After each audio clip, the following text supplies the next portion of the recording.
All week long, we're talking about the subject of news literacy, how to navigate today's media environment and separate fact from fiction. It has been an eye-opening experience for us, working with a journalism class at McClintock High School. We learned a great deal about how the next generation gets its news. As it turns out, kids are much more media savvy than we thought.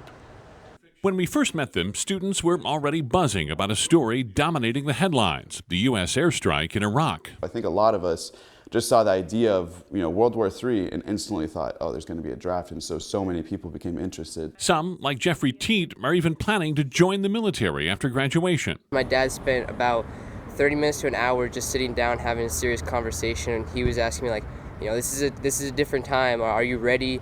Are you still ready to go into the Army? Stories like this one show how current events can hit home, even at a young age. But the students quickly learn hashtags like World War III and the draft might be overreactions to what's really going on. So we encourage them to dig deeper, learning how people their age actually get their news. Seeing like all the trending memes on Instagram and seeing it trend on Twitter, that's definitely, for a lot of people, how they first get the information. But here's where they surprised us. As they started interviewing other students, they found many kids were willing to check multiple sources. So how do you know if those articles are like reliable or trustworthy?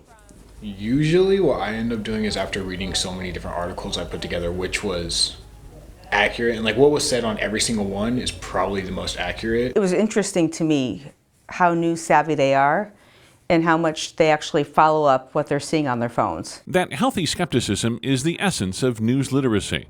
For a generation approaching its first chance to vote this year, they're surprising a lot of grown-ups. That's also where adults sometimes are shocked and like, oh, like kids really do care and they want to go out and make change. Research also shows the adults in their lives still play a key role. A study released last year showed while kids get most of their news most often from social media and YouTube, they do often turn to parents, teachers, and pastors as a kind of check and balance to see what they read in the media.